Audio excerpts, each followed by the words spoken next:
Eh, Podemos hablar sobre cuestiones de técnica jurídica y creo que es mejor hacerlo en un lenguaje más coloquial eh, que sea de mejor comprensión para todos.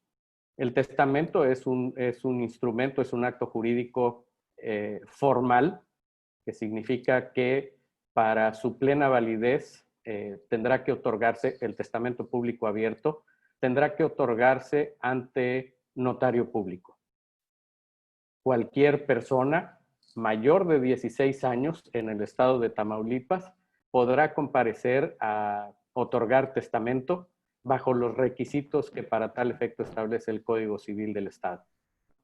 En este caso vemos que la edad mínima es de 16 años, a diferencia de que siempre hemos escuchado que la mayoría de edad en México es la edad de 18, pero para efectos de otorgar testamento, la ley establece o da la oportunidad a las personas mayores de 16 años para otorgar testamento.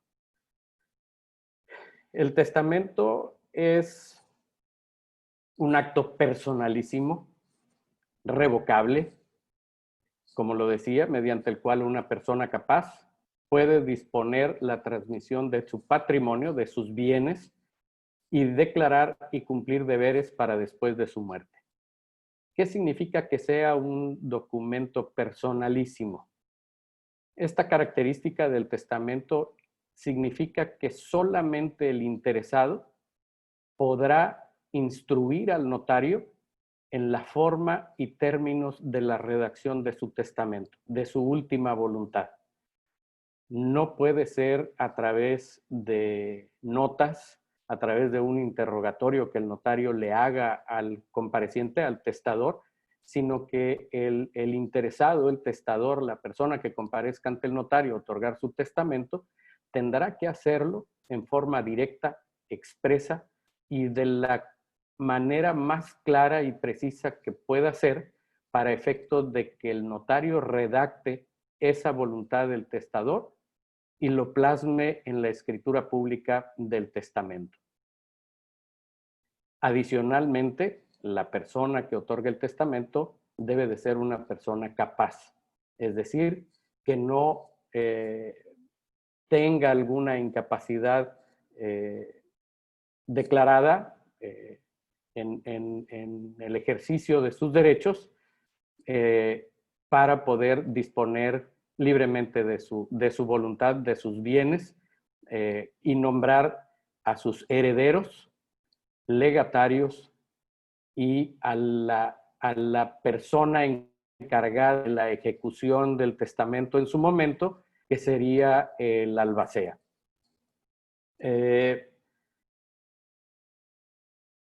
La distribución o el otorgamiento del testamento en principio abarca la universalidad de los bienes del testador, es decir, abarca todos los bienes muebles, inmuebles que el testador pudiera poseer o ser propietario al momento del otorgamiento del testamento y serán incluidos en ese testamento. Si por algún motivo el testador adquiere bienes distintos a los nombrados en el testamento, unos al momento de la muerte del autor de la sucesión se transmitirán a través del testamento y los que no estén incluidos en el testamento se irían en la vía legítima o intestamentaria. Ya ese tema lo tratará con mayor atino el licenciado Raúl Escamilla, que es el experto en ese tema. Entonces, el testamento, en principio, es personalísimo, lo que les comentaba ahorita, que tendrá que comparecer personalmente el interesado ante el notario para expresar su voluntad. La otra característica del testamento es que es revocable, lo que significa que el autor de la sucesión o el autor del testamento podrá modificarlo, cambiarlo o sustituirlo por uno nuevo, siempre y cuando cumpla con los mismos requisitos que para el otorgamiento del testamento se establecen. Es decir, tendrá que comparecer nuevamente ante notario para hacer la revocación, ya sea de forma expresa o otorgando uno nuevo, que aun y cuando no se diga que se revoca el testamento anterior, en principio el otorgamiento de un nuevo testamento deja sin efectos los anteriores.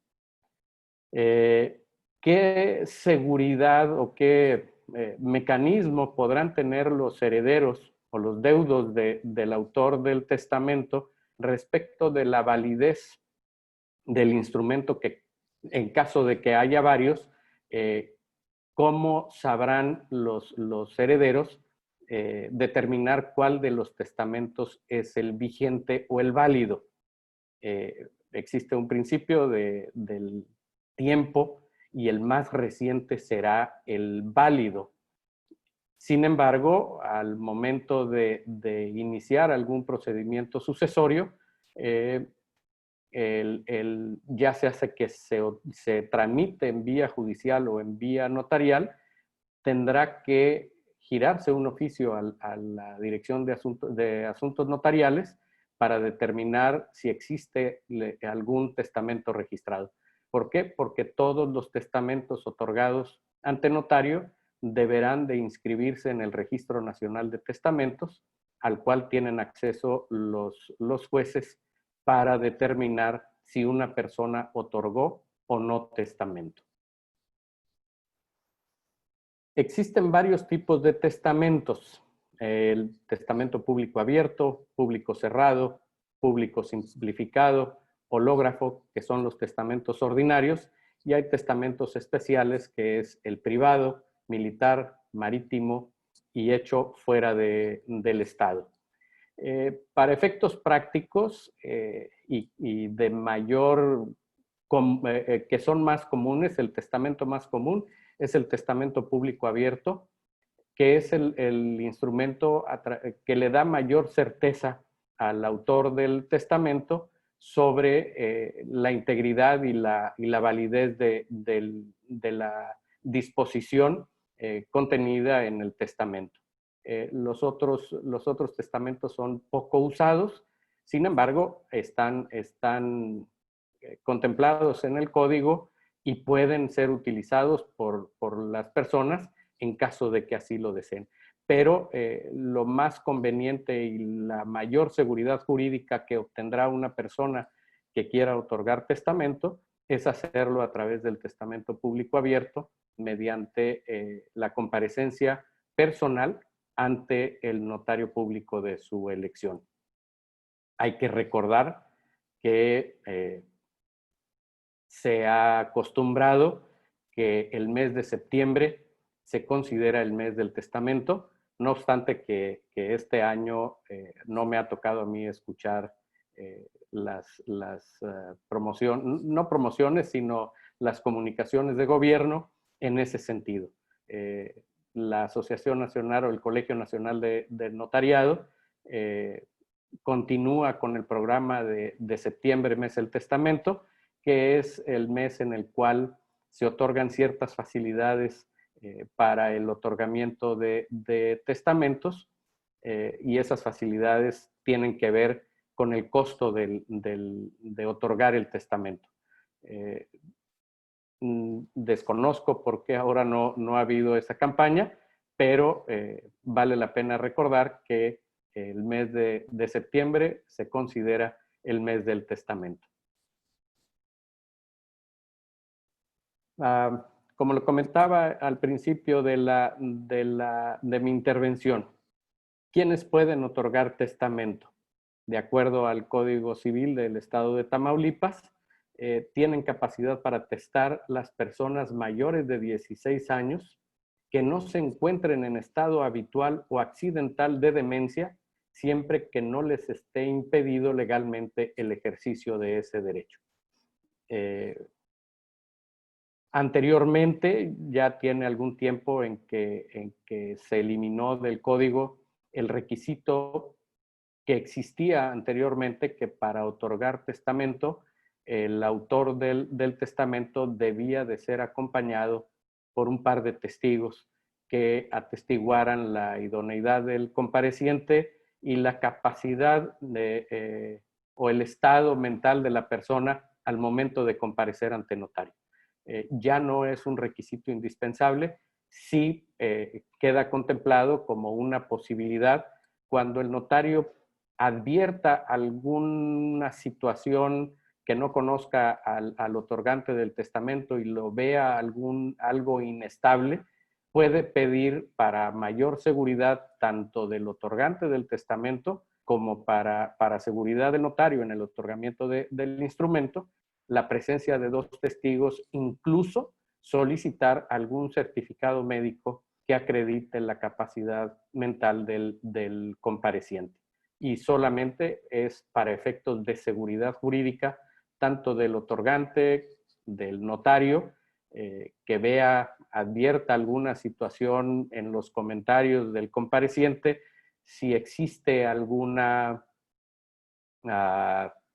algún indicio de que hay algún conflicto entre los familiares, lo más conveniente es que el notario se cerciore de la identidad de la persona, de su capacidad mental o de su estado mental en ese momento, a través de un certificado médico.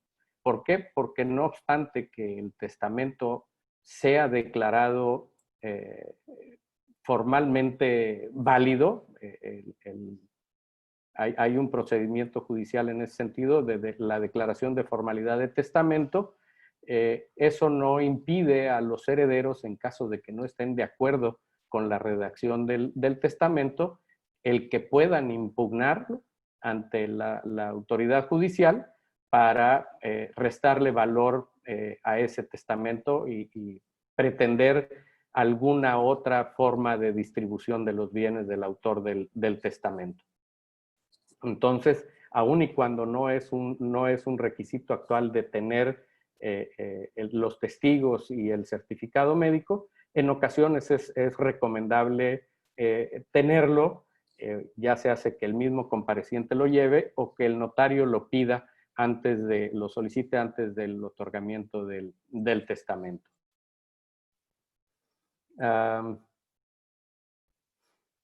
¿Quiénes pueden ser nombrados herederos o legatarios dentro de un testamento?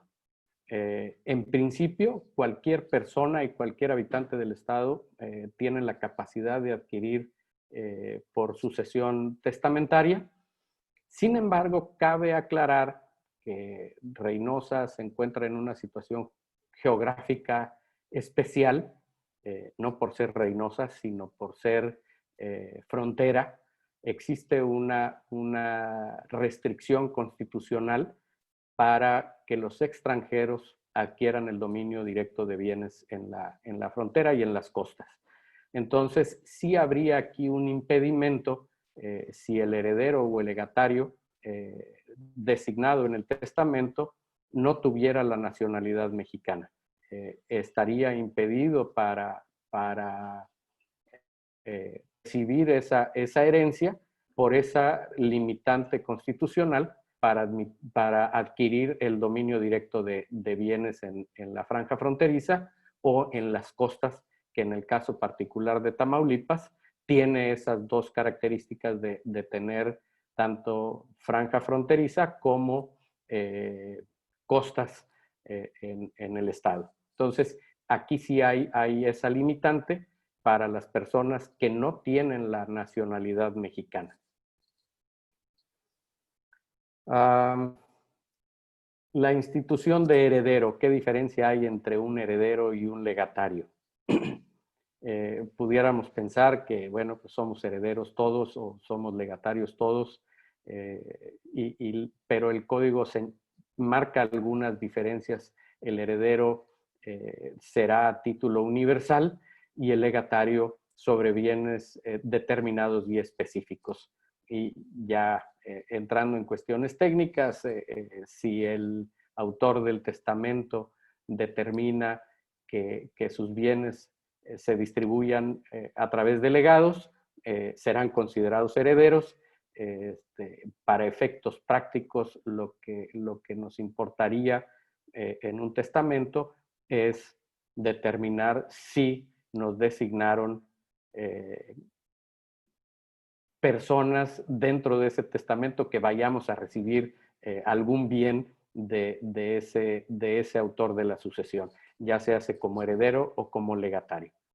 Adicionalmente, dentro de los testamentos se pueden establecer otro tipo de figuras, como en caso de que haya menores de edad como herederos, se puede establecer al tutor testamentario, que es la persona que deberá de ver por el menor a partir de la muerte del autor del testamento, y deberá de desempeñar la tutela testamentaria, ya que de no hacerlo, si a ese tutor testamentario además lo nombran heredero o legatario, podría perder el derecho a esa herencia o a ese legado.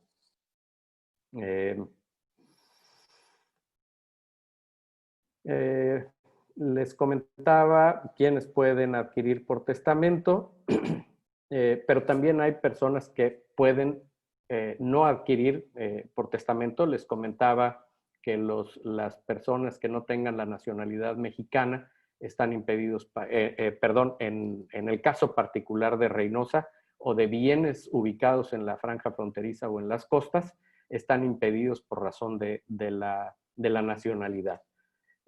También están las personas que carezcan de personalidad al momento de que se abra la sucesión testamentaria, cómo serían las personas o los seres no concebidos después de la muerte del testador, o que habiendo sido concebidos no sean considerados como viables, que son ya cuestiones un poquito más técnicas en cuestión de determinar a un concebido no viable, es que viva 24 horas después de desprendido del seno materno.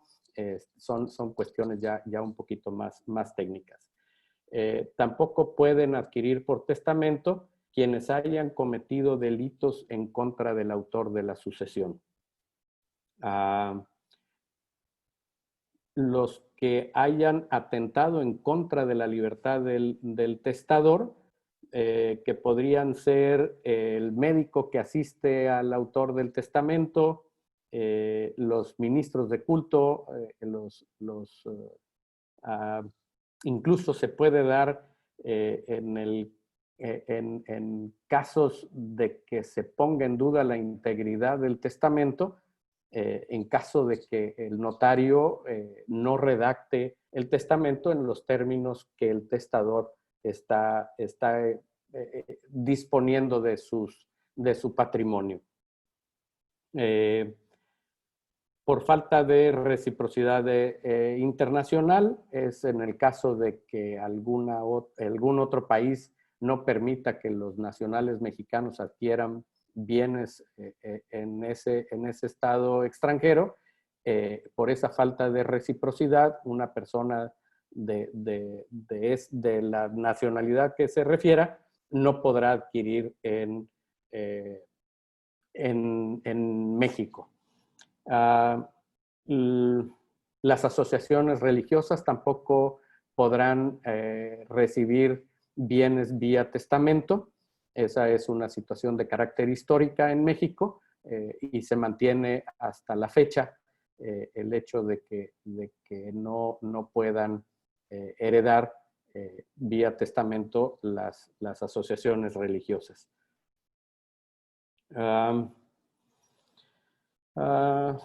¿Qué más? La formalidad del testamento, forzosamente el testamento público abierto deberá de otorgarse ante notario público, se hará constar en escritura pública, no en acta fuera de protocolo ni con certificación de firmas. Forzosamente tendrá que asentarse en el protocolo de notario, expedirse el testimonio y inscribirse en el Registro Nacional de Testamento.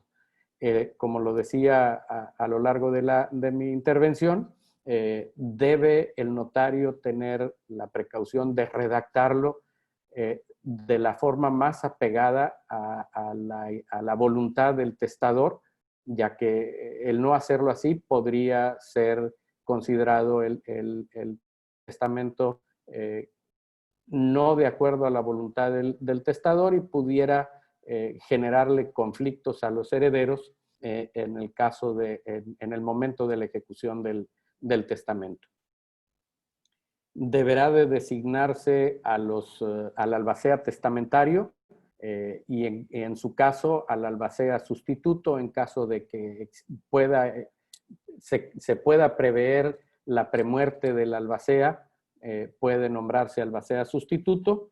Deberán instituirse los herederos y los legatarios dentro del testamento.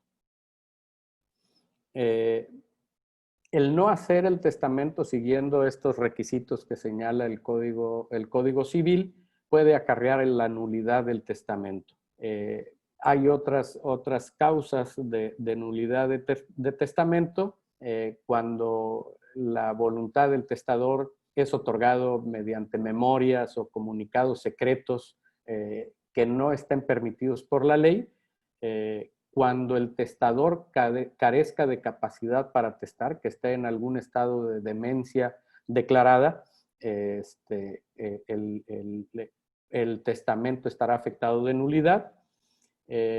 Cuando al autor del testamento ejerzan violencia en la forma de expresar su voluntad,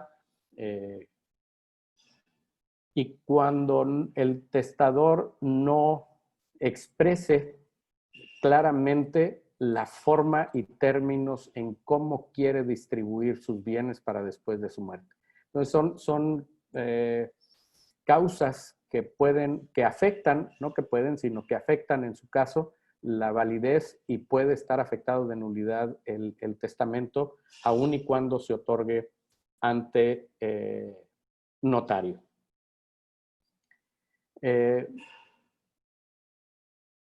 En ocasiones, y me ha tocado casos cuando comparecen personas con la intención de otorgar testamento,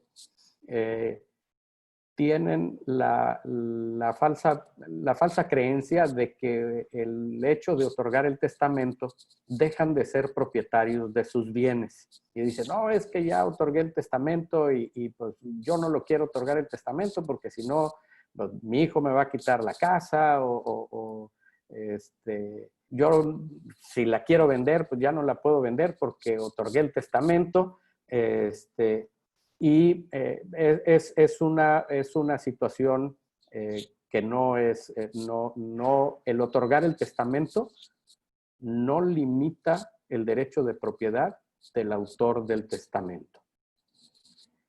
El hecho de que se otorgue testamento, el único efecto es establecer la forma en cómo se va a distribuir la universalidad de los bienes de esa persona después de su muerte, no durante la vida del autor del testamento.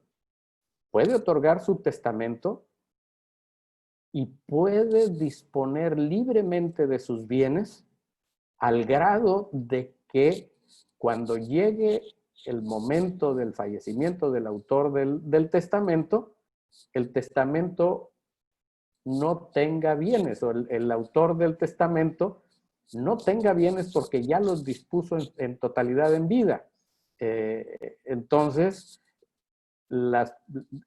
debe de quedar claro que no obstante otorgue testamento, no se pierden los derechos de propiedad, no se transmiten los derechos de propiedad por el simple hecho de otorgar el testamento, sino que deberá de fallecer el autor de la sucesión y en ese momento pudiera considerarse que se lleva a cabo la transmisión de la propiedad.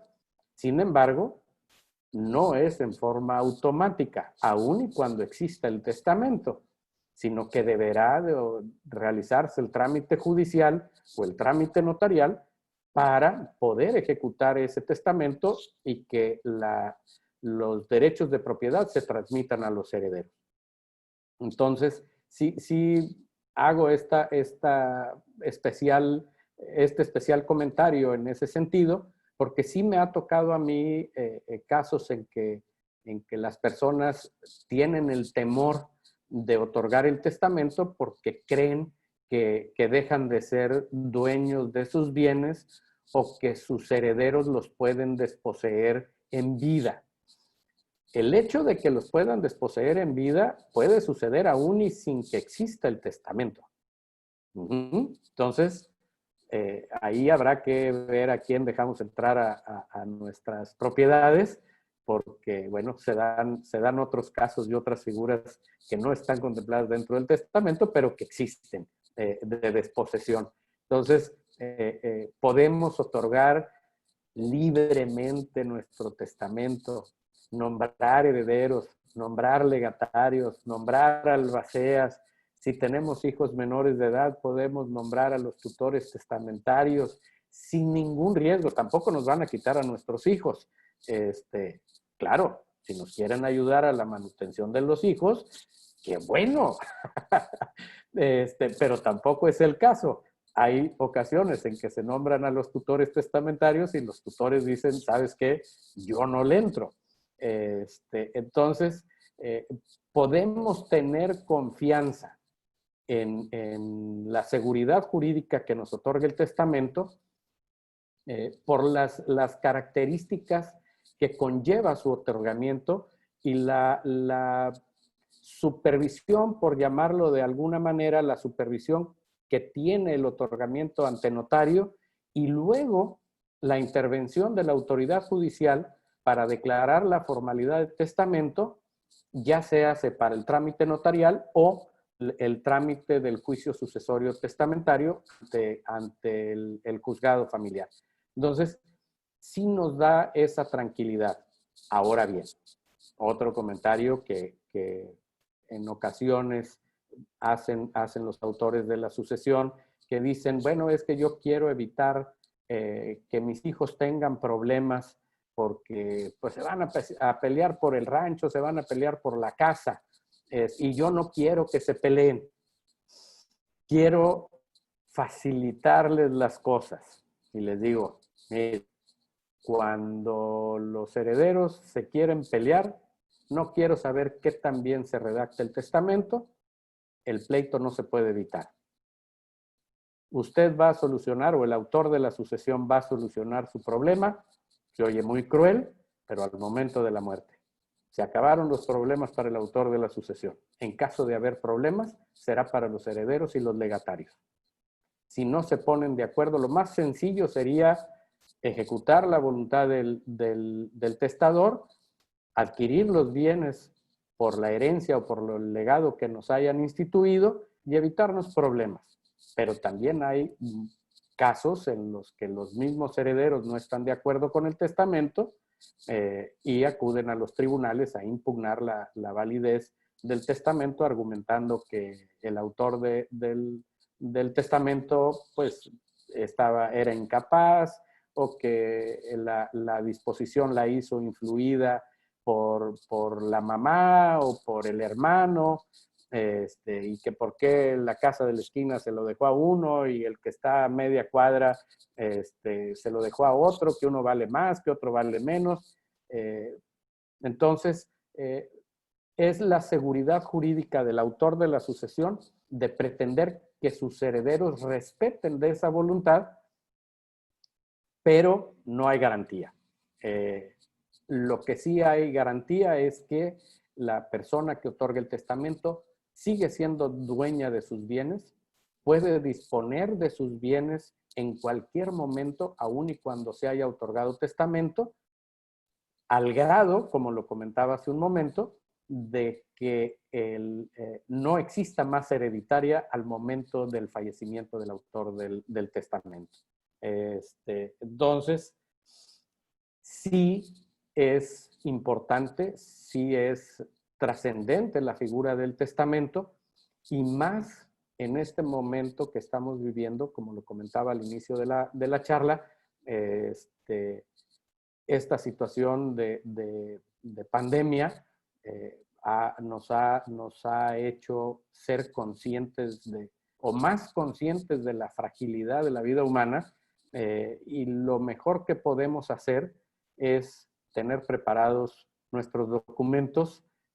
Nunca nos queremos enfermar, no queremos entrar a un hospital, y menos ahora, pero es mejor prevenir otorgando un testamento para disponer y dejar en orden nuestros bienes, nuestra universalidad de bienes, designando a nuestros herederos y a nuestros legatarios dentro de un testamento. Creo que con eso abarco los aspectos generales de la figura del testamento. Me comentaba la ingeniero Erika que la sesión de preguntas y después de respuestas quedaría con posterioridad, pero quedo a sus órdenes para cualquier comentario, para cualquier duda en relación al testamento. Con mucho gusto podré responder sus dudas para tratar de concluir con el tema del testamento. Muchas gracias. Así es, licenciado, le agradezco muchísimo su participación y como bien comenta, dejaremos al final un momento para preguntas y respuestas. Si alguien gusta ir escribiendo su pregunta, la leeremos conforme vayan apareciendo en el chat y asimismo se irán contestando. Ahora bien, para continuar con el tema, el licenciado Raúl Escamilla nos platicará en relación al procedimiento judicial sobre el juicio sucesorio testamentario e intestamentario. A continuación, me permito presentarlo. El licenciado Raúl Escamilla Villegas es originario de Reynosa, Tamaulipas. Realizó su educación profesional en la Facultad de Derecho de la Universidad Mexicoamericana del Norte, en donde obtuvo el título en licenciado en Derecho. Realizó la maestría en imparticipación de justicia en la Universidad Autónoma de Tamaulipas, en convenio con el Supremo Tribunal de Justicia en el Estado. Ha realizado diversos diplomados y especialidades, tales como especialidad en Derecho Constitucional y Amparo, diplomado en Derecho Procesal Penal, diplomado Juicios Orales en materia mercantil, diplomado de Derecho Procesal Civil, Mercantil y Familiar, diplomado en Derechos Humanos y Juicio de Amparo.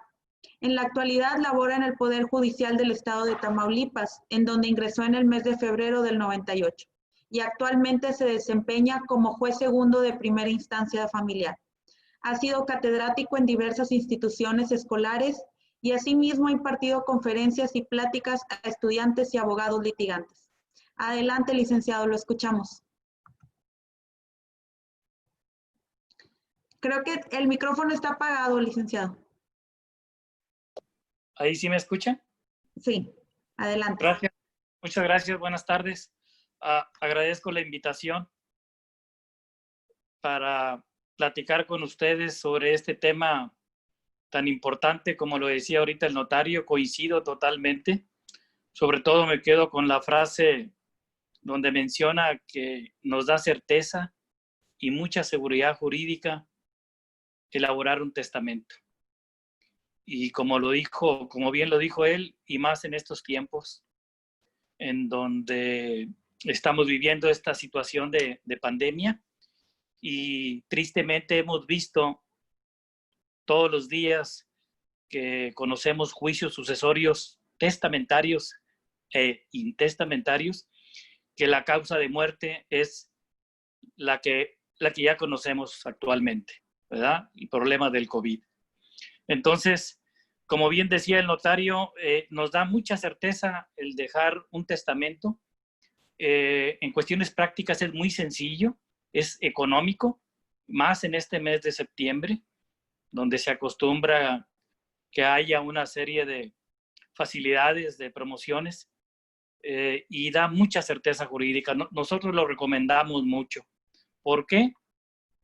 Porque en nuestro quehacer diario en el juzgado familiar, prácticamente todos los días se presentan denuncias de juicios testamentarios y de juicios intestamentarios. La diferencia entre uno y otro es bastante. Cuando vemos un juicio sucesorio intestamentario y cuando vemos que en la denuncia hay varios herederos y estos herederos son mayores de edad, olemos conflicto, porque no se ponen de acuerdo en la repartición de los bienes. En cambio, cuando miramos que se presenta un juicio sucesorio testamentario, nos facilita el trabajo a nosotros como juzgadores. ¿Por qué?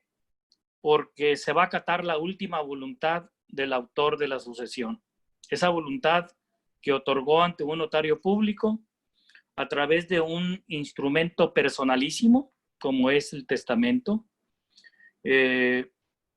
Como mencionó ahorita el notario, hay varios testamentos en nuestra legislación jurídica mexicana, pero están en desuso la gran mayoría. De hecho, el que se practica más, si no es que casi el 100%, es el testamento público abierto.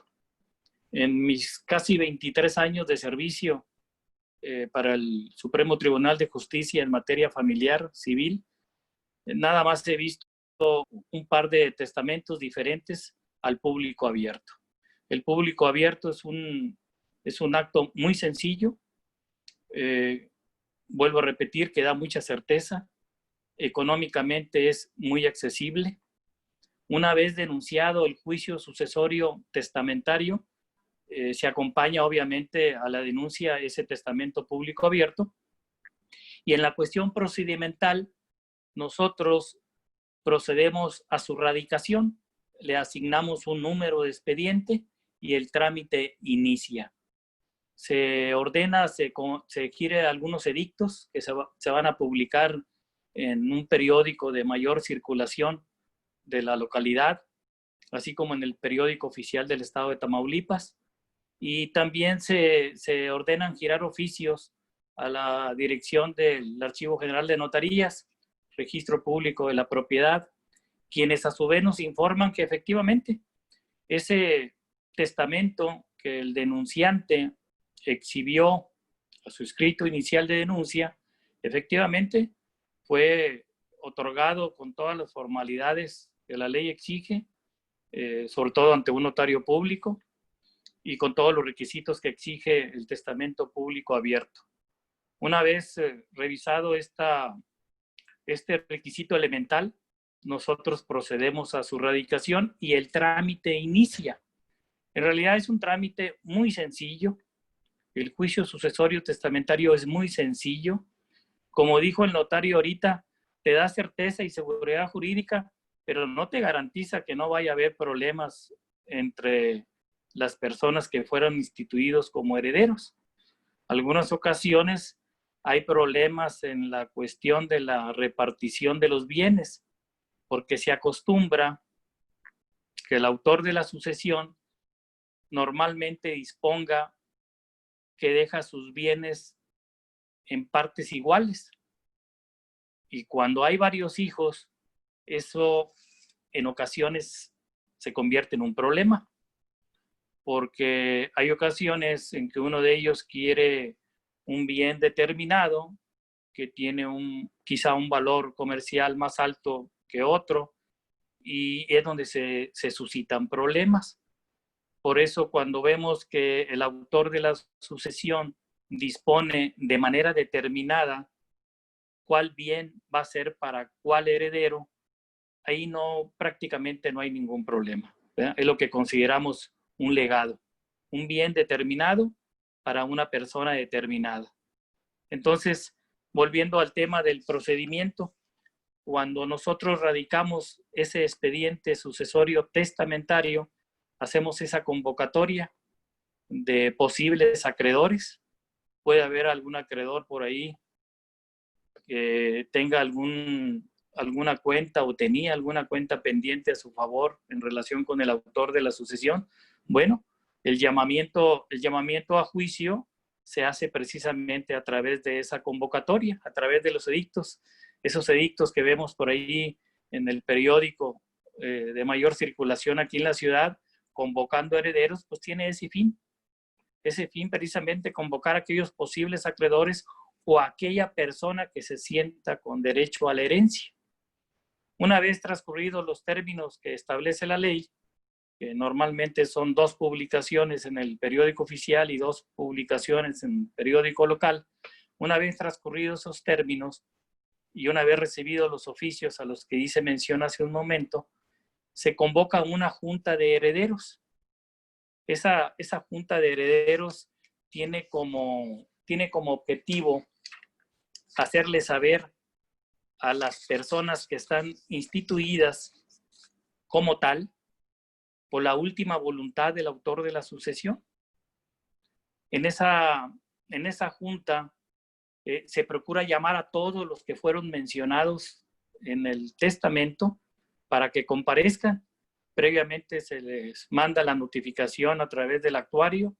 En ocasiones el mismo abogado que autoriza al denunciante nos facilita el trabajo y ellos mismos se notifican. Una vez llegado la fecha de esa junta de herederos, se lee el testamento íntegro a las personas que quisieron comparecer. En algunas ocasiones alguien no comparece, entonces es representado por el Ministerio Público. Se lee el testamento, se le da el uso de la voz a cada uno de ellos. Normalmente no manifiestan alguna oposición y por lo tanto se declara válido el testamento, se declara los herederos como tal, los que fueron instituidos en ese testamento, y es ahí donde se cierra la primera sección, la primera de 4 secciones de que se compone este juicio sucesorio testamentario. Ese procedimiento, en algunas excepciones en esa junta de herederos, hay alguien que puede oponer alguna impugnación, hay alguien que puede hacer alguna manifestación sobre la validez de ese testamento. Si la impugnación de que se sirva a hacer esa persona de ese testamento es en cuanto a su validez, se toma nota de ello en la misma junta, pero eso no impide que el procedimiento continúe y únicamente se para el procedimiento cuando se llega a la última etapa, que es la partición de los bienes. Ahí se hace una espera para que esa impugnación que esa persona hizo en esa junta de herederos, pues se tramite en un juicio. Se tramite en un juicio por separado para verificar si efectivamente esa impugnación sobre esa falta de validez que refirió en esa junta tiene o no tiene razón. No omito manifestar que son muy pocos los juicios en donde existe ese tipo de manifestaciones. Normalmente todos acatan la disposición del autor de la sucesión y casi nunca, es muy raro ver alguna discusión sobre la validez del testamento, porque como dije al principio, el testamento público abierto es de mucha seguridad jurídica, sus requisitos son muy básicos, muy elementales, y obviamente el perito de la elaboración de ese testamento es el notario público, que es el que guía al testador cuáles son esos requisitos, y si ve que algún punto no se cubre, bueno, va a buscar la manera de que no falte ningún requisito para cuando llegue el momento y se presente ese testamento en juicio, pues no tenga ningún problema. Por eso, repito, es muy raro las veces que alguien llega a impugnar un testamento en cuanto a su validez. Y otra de las certezas que da ese testamento público abierto, pues es obviamente que en ese acto nada más participa el autor de la sucesión, nada más esa persona, no puede participar otra más. Entonces eso le da confianza a la hora de otorgar su última voluntad. va a tener la plena certeza de que cuando está testando, pues únicamente está enterado el notario, nada más.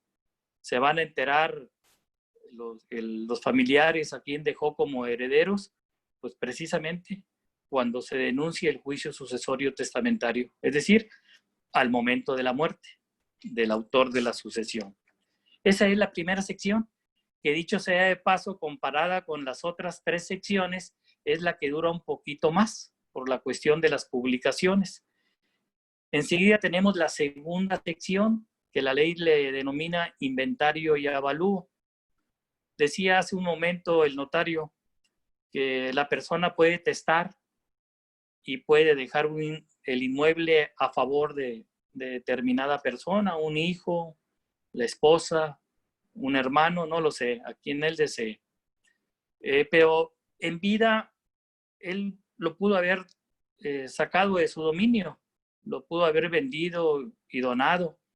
Entonces, una vez que se abra el juicio sucesorio testamentario, aun aunque se declare heredero a la persona que instituyó en el testamento, si en esa segunda sección que se denomina inventario y avalúo no se prueba que ese bien era propiedad del autor de la sucesión hasta antes de su muerte, pues obviamente no va a proceder, ¿sí? El inventario y avalúo se tiene que acreditar que esos bienes hayan sido propiedad del autor de la sucesión y que no hayan salido de su dominio hasta antes de su muerte, obviamente. Y también la ley exige el valor de los mismos. El avalúo normalmente es un inmueble, una casa habitación, un local comercial, y se acompaña el avalúo. En el código viene un poquito cerrado en cuanto a los requisitos del avalúo.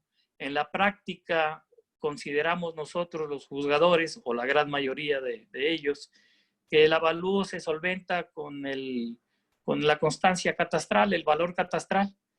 Ya últimamente, en estos últimos años, el valor catastral y el valor comercial prácticamente son los mismos. Entonces, a fin de no causarles un gasto extraordinario a los familiares del autor de la sucesión, nosotros regularmente aceptamos como avalúo, tratándose de inmuebles, el valor catastral. Y básicamente eso es la segunda sección, ese es el trámite de la segunda sección.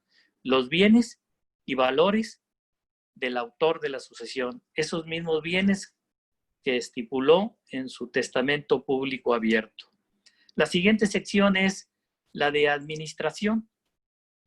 Normalmente esto se da cuando esos bienes generen frutos, que sean comercios, que sean locales de renta, locales comerciales. Entonces, esos bienes que el autor de la sucesión dejó como herencia a personas determinadas generan frutos, y precisamente en la sentencia de primera sección, aparte de la declaratoria de validez del testamento público abierto, se designa albacea. ¿Cuál es? El mismo que el autor de la sucesión instituyó como tal en el testamento. En caso de que no lo haya designado, en la misma junta se designa un albacea. Ese albacea precisamente es el personaje que tiene la responsabilidad de salvaguardar esos bienes de la sucesión y dar cuenta a los demás herederos sobre los frutos que producen esos bienes. Si esos bienes generan frutos, él tiene la obligación de rendir cuentas a sus demás herederos. Si esas cuentas son aprobadas, entonces la tercera sección se declara terminada, se declara concluida. Normalmente, lo que estamos acostumbrados a ver nosotros en el quehacer jurídico, cuando los bienes son casa habitación y no generan frutos, pues es una sección que prácticamente pasa de largo, no hay ningún problema. En donde los hay es donde generan frutos. En algunas ocasiones los herederos no se ponen de acuerdo sobre esa distribución de productos. Algunos consideran que hay más gananciales y el albacea no está rindiendo las cuentas como debe de ser. Tenemos muchos ejemplos de ellos. En algunos casos, el albacea hace reparaciones a los inmuebles, reparaciones normales, de, no sé, electricidad, plomería, no reporta esos gastos al juzgado, sino que se los reporta nada más a sus herederos, a sus compañeros herederos, y sin embargo hay oposiciones al respecto, porque como sabemos todos, donde hay dinero de por medio y no hay cuentas claras, obviamente se suscitan problemas.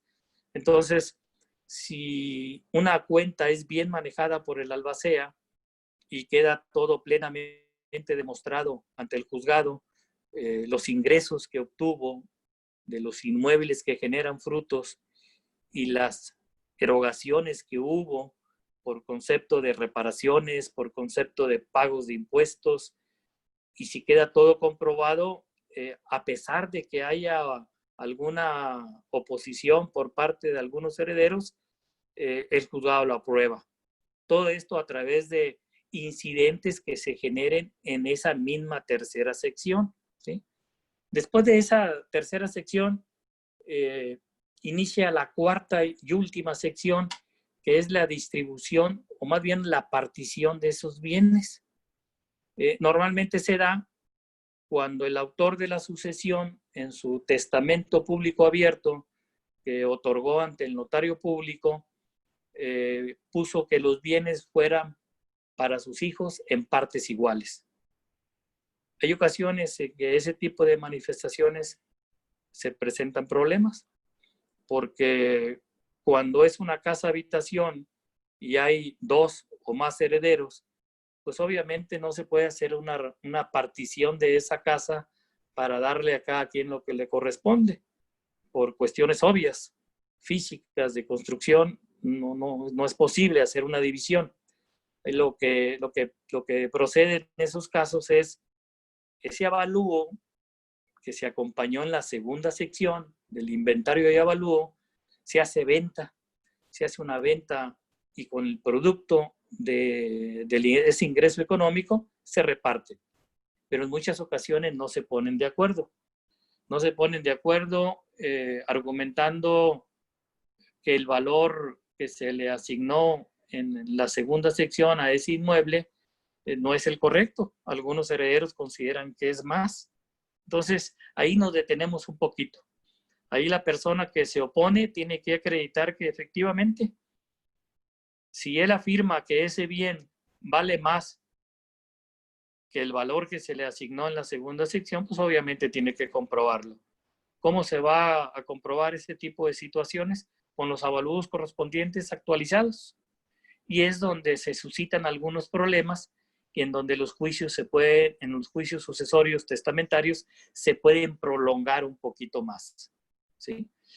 Aún así, el juicio sucesorio testamentario comparado con el intestado es sumamente de seguridad y de certeza jurídica. El intestado, obviamente estamos hablando que en esa situación el autor de la sucesión al momento de su fallecimiento no otorgó ninguna disposición testamentaria. Entonces se presenta ese juicio sucesorio, ahora denominado intestamentario. Igual se hacen las convocatorias de ley, se mandan publicar los edictos para llamar a posibles herederos, presuntos herederos o algún acreedor que se sienta con derecho a cobrar alguna deuda pendiente que por ahí tenía el autor de la sucesión. Y el procedimiento es un poquito diferente en cuanto a la primera sección comparado con el juicio sucesorio testamentario.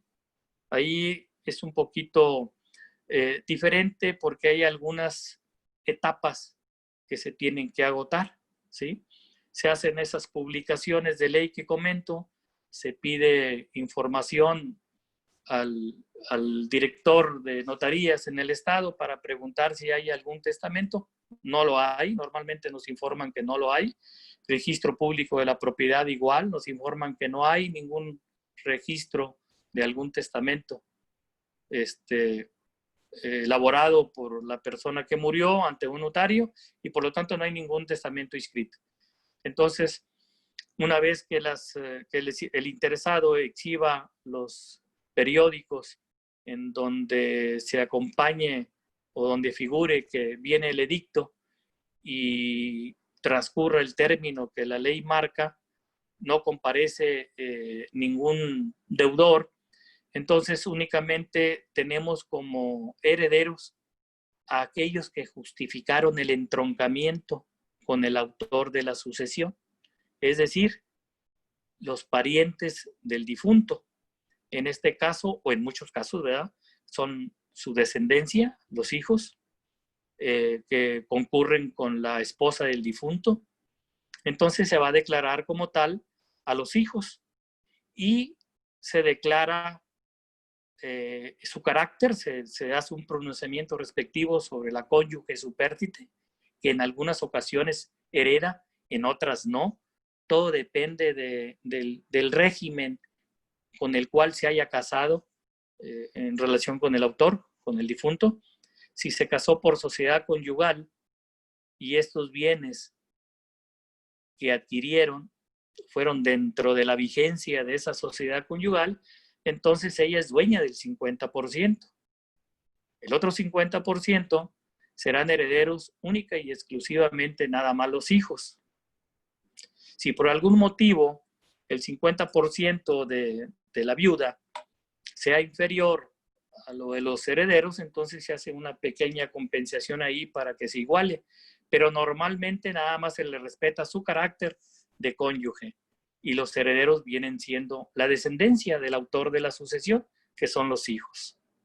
Hay ocasiones en que la persona muere y no tuvo descendencia, no tuvo hijos. Entonces ahí sí se declara heredera a la cónyuge. Se declara heredera a la cónyuge y en caso de que el difunto viviera su ascendencia, es decir, sus padres, entonces la cónyuge sería heredera junto con los padres del difunto. Y así hay una serie de situaciones, hay una serie de hipótesis que se vienen dando en los juicios sucesorios. Otra hipótesis podría ser que muere la persona, pero nunca contrajo matrimonio con nadie, ¿sí? Y sus padres ya están muertos también. Entonces, esa herencia se va a repartir entre los hermanos. Si son 5 hermanos, por poner un ejemplo, se reparten por partes iguales. Si es un hermano, pues es el único que hereda. Por eso decía yo que hay una gran diferencia entre el juicio intestamentario al testamentario, porque se van creando una serie de hipótesis que están configuradas en la ley y eso provoca en ocasiones conflicto, ¿sí?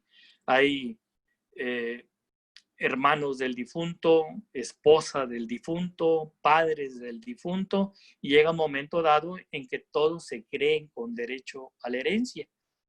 Obviamente no es así. Hay disposición en la ley en donde refiere con mucha claridad que los parientes más cercanos excluyen a los más lejanos. Si el difunto muere y tiene descendencia, pues obviamente la preferencia es para los hijos, aunque haya padres, salvo situaciones muy extraordinarias que se dan en cuestiones de alimentos. Es algo muy excepcional, casi nunca sucede. Entonces, las mismas secciones del juicio sucesorio testamentario son las mismas del intestamentario, con la gran diferencia de que en el juicio testamentario vamos a respetar la última voluntad del autor de la sucesión.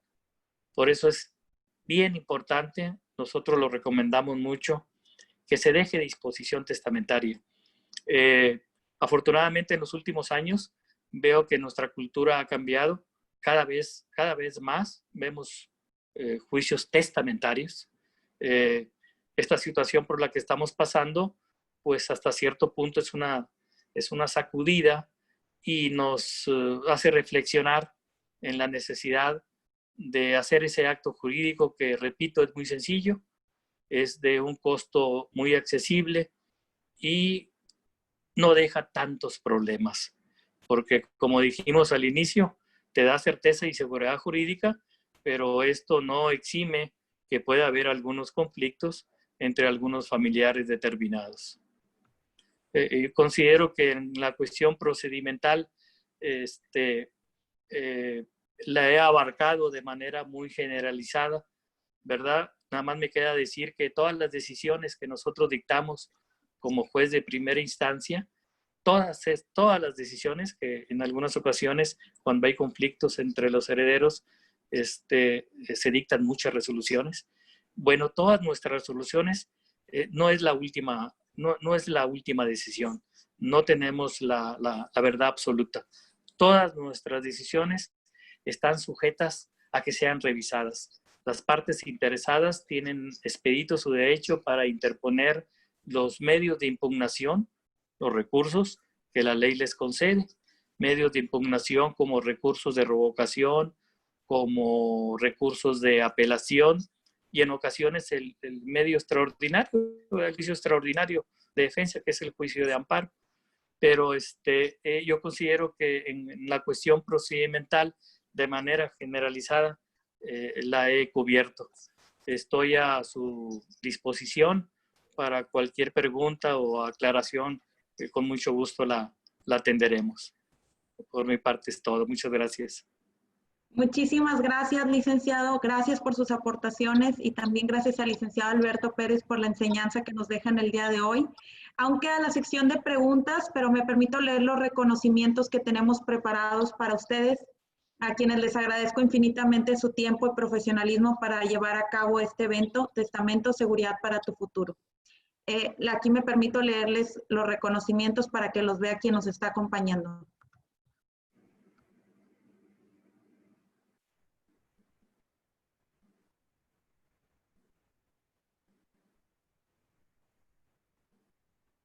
La Asociación de Mujeres Profesionistas de Reynosa otorga el presente reconocimiento al licenciado Alberto Pérez Peña por su brillante participación en la conferencia Testamento, Seguridad para tu Futuro. Y también otorgamos el reconocimiento al licenciado Raúl Escamilla Villegas, igualmente por su brillante participación en nuestro evento Testamento, Seguridad para tu Futuro. Muchísimas gracias, licenciados, por acompañarnos y por su profesionalismo al enseñarnos sobre este tema, que la verdad, como comentan ustedes, es parte de nuestra responsabilidad como ciudadanos, heredar de manera responsable y segura. Me permito leer las preguntas, vamos a pasar a la sección de preguntas. Les pido a todos, por favor, si pueden abrir su cámara para tomarnos una fotografía antes de pasar a la sección de preguntas, por favor.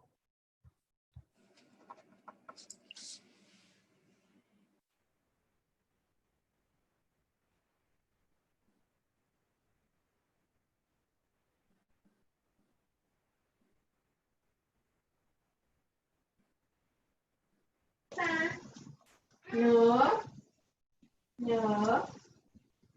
Erika, no te escucho. Pero tenía el micrófono apagado. Muy bien. Ahí les voy a contar hasta las 3. 1, 2, 3. Muy bien. Comenzamos con la sección de preguntas. La voy a ir leyendo conforme fueron haciendo las preguntas. La señora Nora Rubio pregunta, ¿se puede cambiar de albacea sin hacer nuevo testamento? Solo hay 2 herederos.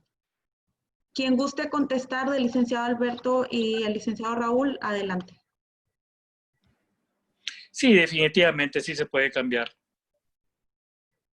Ok. Sin necesidad de hacer nuevo testamento. Sin necesidad de hacer nuevo testamento. La ley prevé situaciones o hipótesis cuándo se puede cambiar un albacea. Muy bien. Pero sí se puede. Perfecto, gracias, licenciado. La siguiente pregunta dice, permítame.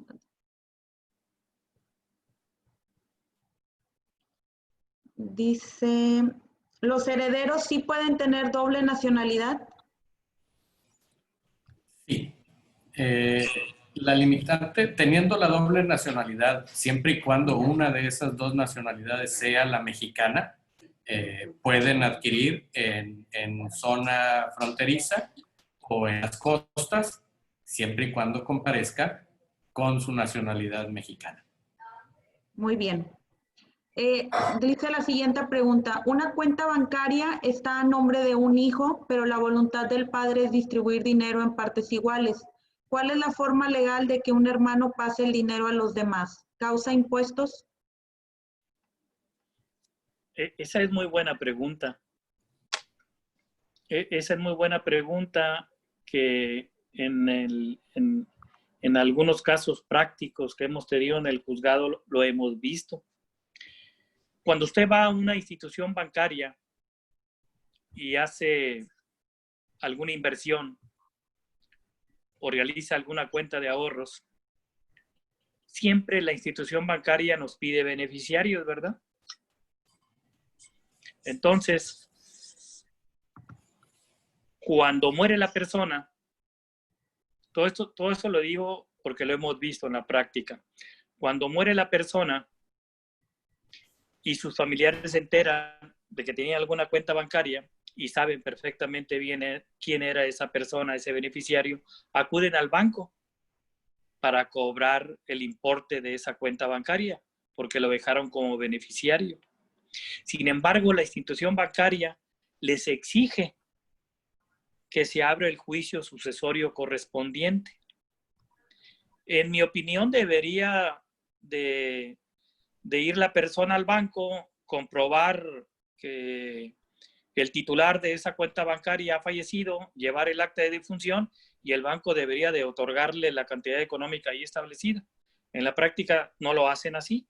Les exigen que se abra el juicio sucesorio testamentario para, más que nada, pienso yo, porque en realidad no sé con certeza cuál es la exigencia del banco para que hagan ese trámite, pero yo pienso que es para tener la certeza de que efectivamente el titular de esa cuenta bancaria falleció, porque al final de cuentas se va a entregar el dinero, la cantidad económica a quien dejó como beneficiario de esa cuenta bancaria, independientemente de los herederos que hayan sido designados en la sentencia correspondiente, ya sea en la sentencia de primera sección, que es la que procede en este caso, porque en la sentencia de primera sección puede haber 5 o 6 herederos, pero como beneficiario de la cuenta bancaria puede estar una persona diferente.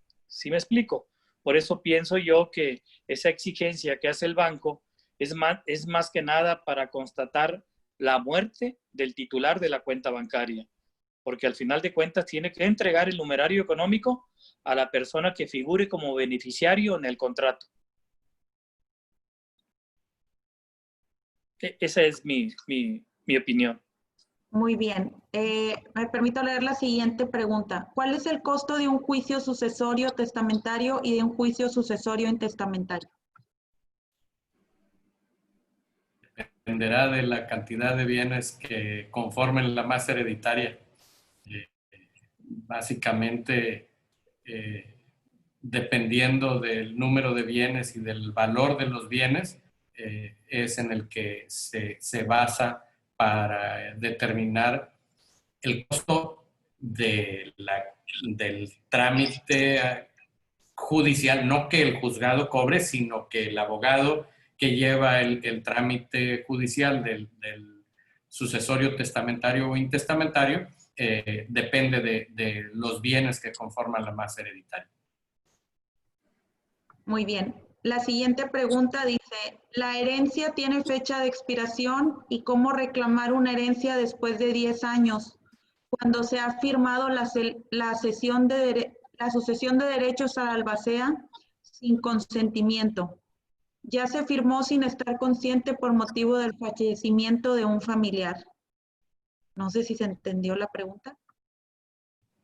Está un poquito confusa, pero sin embargo creo entender el sentido de la pregunta. Hay situaciones en que muere la persona, se hace el trámite del juicio sucesorio, normalmente intestamentario, porque no dejó obviamente testamento, Y resulta por ahí, porque sucede mucho en la práctica, resulta por ahí que al hacer la denuncia, la persona dijo que los únicos herederos del difunto era el denunciante y que no había más personas. Se hace el trámite, el juzgado cree en el dicho del denunciante, porque inclusive lo refiere bajo protesta a decir verdad, que dicho sea de paso, es uno de los requisitos para admitir una demanda. Así viene en nuestra codificación procesal, en nuestro Código Procesal Civil del Estado de Tamaulipas. Es una frase sacramental, pero que es un derecho positivo, ¿verdad? Tiene que manifestar bajo protesta, decir verdad, si es el único presunto heredero o hay más. Hay ocasiones en que el denunciante omite manifestar, no sé si voluntaria o involuntariamente, que hay más herederos. Se hace el trámite, se concluye, se expiden las escrituras o la hijuela y ya queda como único heredero con sus escrituras esa persona que denunció. Al paso de los años, el hermano o los hermanos se dan cuenta de ese trámite y tienen expedito su derecho para ejercitar la acción que técnicamente se llama petición de herencia, ¿sí? Se maneja a través de un juicio, a través del juicio ordinario civil sobre petición de herencia. Y tiene un término para hacerlo de 10 años. Para ejercer ese derecho de petición de herencia, tiene 10 años que inician a partir de que tuvo conocimiento de que fue excluido como heredero. Cuando tuvo conocimiento de que fue excluido como heredero, a partir de ahí empieza esa vigencia que le comento de 10 años y tiene expedito ese derecho para ejercerlo. ¿Cuál es la finalidad? Que se tramite ese juicio de petición de herencia y el objetivo es lograr que a él se le ponga como tal, es decir, que se le designe también como heredero. Y en caso de que ya haya escritura a nombre del denunciante, aquel que omitió mencionarlo como heredero queda sin efecto alguno. Creo que ese era el sentido de la pregunta. Muy bien. Si más adelante alguien quiere hacer alguna aclaración, lo podemos revisar. Continuamos con las preguntas. La licenciada Díaz Zulema Flores Peña dice: gracias a los ponentes, excelentes ponencias. Gracias. La siguiente pregunta dice: ¿se puede dejar solo a unos hijos y no a todos en el testamento y no a otros? El autor de la herencia del testamento puede designar a los hijos como herederos o legatarios, o puede designar a todos los hijos, a alguno de los hijos, o puede designar herederos a cualquier persona, aun y cuando no sea familiar de ellos. Ok, muy bien. La siguiente pregunta dice: ¿puede incluirse en un testamento una casa que aún está grabada? Sí. Claro. Muy bien. Cristi Bustamante dice: excelente conferencia y gracias a los licenciados Raúl Escamilla y Alberto Pérez Peña. Gaby Moreno, gracias a ambos ponentes por su participación. La siguiente pregunta dice: sobre la pregunta anterior de cuenta bancaria, ya el padre por incapacidad en vida puso como titular a un hijo en cuenta bancaria, manifestando su voluntad de que después de su muerte el dinero se reparte en partes iguales a cada hijo. ¿Cuál es la forma legal en la que un hermano pasa el dinero a los demás? ¿Causa impuestos? Bueno, ya quedó más precisada la pregunta, obviamente. ¿Sí? Entonces, quiero pensar que el beneficiario cobró ese dinero ante la institución bancaria, pero no dio cumplimiento con la voluntad del titular de repartirlos en partes iguales a sus demás hermanos. Quiero pensar que ese es el sentido de la pregunta. Bueno, pues tiene una acción judicial, obviamente, una acción civil, ¿verdad? Si yo dejo esa instrucción, que dicho sea de paso, yo no creo que el banco acepte que que diga en el contrato, voy a dejar a fulano de tal, pero con la instrucción de que le reparta a todos los hermanos. Normalmente el banco exige que me des un nombre del beneficiario, pero no creo yo que admita una responsabilidad como la que pretende el titular, ¿sí me explico? Yo abro una cuenta bancaria y dejo a fulano de tal como beneficiario, nada más. Pero si incluyo en esa cuenta bancaria, que es con la condición de que ese beneficiario cobre y reparte a los demás, yo no creo que el banco lo permita, ¿sí? Pero vamos a pensar que así haya sido. Los hermanos que no obtuvieron esa repartición tienen expedito su derecho para ejercer una acción civil. Ya habría que analizar detenidamente qué tipo de acción civil. Ahorita sí, a golpe, se me ocurre un juicio ordinario civil sobre enriquecimiento ilegítimo. Quiere decir que te hiciste de un dinero, pero no repartiste como fue la instrucción. Entonces, esa es una acción civil, a reserva de analizarlo detenidamente. Muy bien. La siguiente pregunta dice, hola, si ya se tiene un testamento y se quiere modificar, ¿se tiene que hacer otro nuevo o se le agregan las modificaciones al que ya se tiene? Se tiene que otorgar un testamento nuevo. Porque no se puede hacer en partes, acuérdense que es un acto de universalidad de bienes y de comparecencia, puede no tener determinar todos los bienes del autor de la sucesión, porque puede ser que durante su vida adquiera nuevos que no estén instituidos en el testamento, pero si se va a modificar, claro, habría que ver cuál sería la modificación, porque a la hora de modificar hay que comparecer ante notario. Y en la modificación tendremos que decir qué es lo que quiero modificar y habría que ser muy precavidos. ¿Por qué? Hay que recordar cuál es la finalidad de otorgar el testamento. Coincidimos el licenciado Raúl y su servidor que la finalidad es otorgar certeza y seguridad jurídica. Entonces, si esa es nuestra intención, tener esa certeza y seguridad jurídica de la forma y términos de disponer de los bienes del autor de la sucesión, del testamento,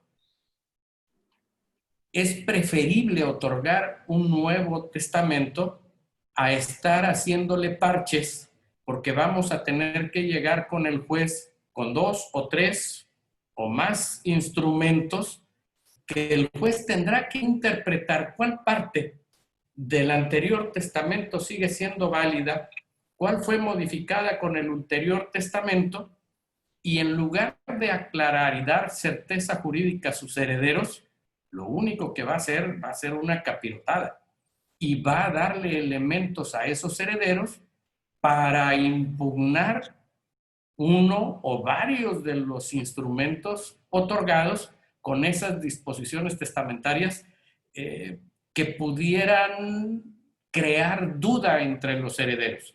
Entonces, probablemente pueda yo decir, bueno, le revoco la designación de heredero a Juan y el resto de mi testamento sigue válido, pero eso nos puede acarrear cierta inseguridad jurídica en cuanto a la intención del testador, que nos pudiera dar elementos para impugnarlo, hacer valer alguna situación de incapacidad del testador. Mi opinión muy personal, siguiendo esa figura de la certeza y seguridad jurídica que debe de revestir el testamento, mi recomendación, y no porque sea notario, sino por la seguridad para las personas que intervienen, sería el de revocar y otorgar un nuevo testamento en los términos en que se quiera modificar el acto jurídico. Muy bien. Tengo varias felicitaciones aquí, excelente conferencia de asesorías. Felicidades al licenciado Alberto Pérez y al licenciado Robles Camilla, de Olga Margarita. Rosy Valdés, muchas gracias a ambos ponentes por su tan completa conferencia, dando oportunidad de ampliar nuestro conocimiento. Excelente tema y exposición, Frida Pauletti. Rosaneli Ramírez aquí escribió, Erika, ¿puedo hablar? Adelante, Rosaneli, si gustas abrir tu micrófono. Sí, buenas tardes, licenciados. Muchas gracias por el tema, muy interesante. Nada más quisiera aclarar la pregunta de nuevo sobre lo de la cuenta bancaria. Mi mamá, Ajá. porque ella tenía Parkinson, puso una cuenta a nombre de mi hermana. Ajá. Y todo está en armonía. Mi mamá fallece y ahora mi hermana sabe que nos va a distribuir a los hermanos en partes iguales y todo está bien, ¿verdad? Sin embargo, por ejemplo, yo tengo negocio. ¿Cómo poder justificar ante Hacienda que ese es dinero de una herencia y no de un servicio de un cliente? Por un lado, o sea, ¿cómo ella me puede dar el dinero, donarlo? ¿Y qué documento puedo tener para que Hacienda sepa que ese dinero es de una herencia o de un regalo o de una donación? No sé cómo se le llame, por un lado, y por otro lado quiero saber si ese dinero me va a causar impuestos a mí en mi negocio. Sí. Ahora sí ya entendí. Sí, muchas gracias. Ajá. Sí, no, sí la entiendo. Obviamente, ahí no hay que hacer ningún juicio sucesorio, ¿verdad? ¿Por qué? Porque su hermana va a cobrar la cuenta bancaria como beneficiaria de esa cuenta. Y me imagino que tienen un pacto y ese dinero se los va a repartir a todos ustedes. Su preocupación es porque tiene negocios, Hacienda va a parar las antenas, va a decir, mira, ¿de dónde recibió esta señora tanto dinero? ¿Sí me explico? Ajá. Ok. Podría darle, repito, aquí yo, en mi opinión, no va a haber juicio sucesorio, ¿sí? En mi opinión, podría usted entablar una acción, pero no como la que mencioné ahorita, porque obviamente la mencioné sin tener esa aclaración que usted me está diciendo. Entonces, el ciudadano, las personas, tenemos derecho a acudir a un juzgado a pactar cosas, a hacer un convenio, ¿sí? Yo puedo pactar con alguien y no hay pleito entre sí. Simplemente quiero que se haga constar. Quiero que una autoridad judicial sancione ese convenio que yo voy a hacer con Pedro, con Juan o con Luis, ¿sí? ¿De qué puede ser ese convenio? De muchas causas, ¿sí? Yo quiero que ese convenio me lo sancione el juez y no hay ningún problema. Usted puede acudir, técnicamente le llamamos nosotros, en la vía de jurisdicción voluntaria, exhibir el siguiente convenio sobre y allí pacta qué es lo que quiere usted convenir. El juzgado normalmente ordena la ratificación de ese convenio ante la presencia judicial, que dicho sea de paso, ahorita lo estamos haciendo de manera virtual, en un tiempo récord de 4 o 5 minutos. Estamos llevando a cabo audiencias de ratificación, así como esas que le comento, muy rápido y con mucha certeza. Entonces, retomando, puede usted presentar ese convenio, puede pactar lo que me está diciendo, que su hermana va a hacer una repartición de dinero a usted o a otros hermanos y quiere que el juzgado lo sancione. El juzgado toma la ratificación de todos los promoventes que comparecieron a esa jurisdicción voluntaria y emite una sentencia que no causa más efectos más que para ustedes nada más, no están involucrados a terceros. Entonces, con esa sentencia, el día de mañana que usted tenga que hacer una aclaración ante Hacienda, usted va a decir, bueno, mi caudal económico aumentó, pero fue por este motivo. Usted muestra la sentencia, no debe haber ningún problema. ¿Causa impuestos? Eso sí no lo sé. Habría que consultar a un experto en la materia, a un contador. Muy bien, gracias, licenciado. Hay una pregunta aquí al principio donde comentaban que si se puede cambiar de albacea sin hacer nuevo testamento y ustedes comentaron que sí, y la pregunta dice, para complementarla, que si puede ser con cualquier notario o el mismo que lo redactó. Puede comparecer ante cualquier notario. Muy bien. claro, la persona que comparezca a la designación del nuevo albacea puede comentarle al notario que ya tiene nombrado un albacea en otro testamento y que su intención nada más es cambiar, pero puede ser ante cualquier notario. Perfecto. Incluso la revocación completa del testamento puede otorgarlo con el notario 50 y revocarlo con el 70 y volver a hacerlo con el 100, notario número 100. O sea, no necesariamente tiene que ser siempre con el mismo. Muy bien, muchas gracias, licenciado. Si ya no hay más preguntas, pues, podemos tomar una última fotografía para ya despedirnos. Quien guste abrir su cámara lo puede hacer.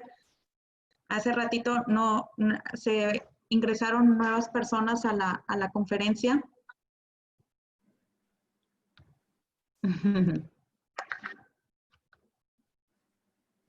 Muy bien.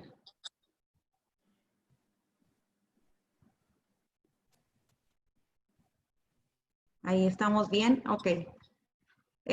Bueno, no veo más preguntas aquí en el chat de la conferencia. Entonces, bueno, pues si no tenemos más preguntas, a nombre de la Asociación de Mujeres Profesionistas de Reynosa, les agradezco que estén aquí con nosotros conectados el día de hoy. Tenemos varias felicitaciones por ahí en el chat. Entonces, bueno, pues nada más agradecer a nuestros excelentes ponentes por su participación y por los conocimientos que nos dejaron el día de hoy. Que tengan todos buenas noches. Buenas noches, gracias. Muchas gracias. Hasta luego. Muchas gracias. Hasta luego. Gracias. Saludos, Alberto. Bye. Hasta luego, licenciado. Gusto saludarlo. Buenas noches. Buenas noches. Hasta luego. Hasta luego, buenas noches, muchas gracias, excelente plática. Siempre mucho que aprender.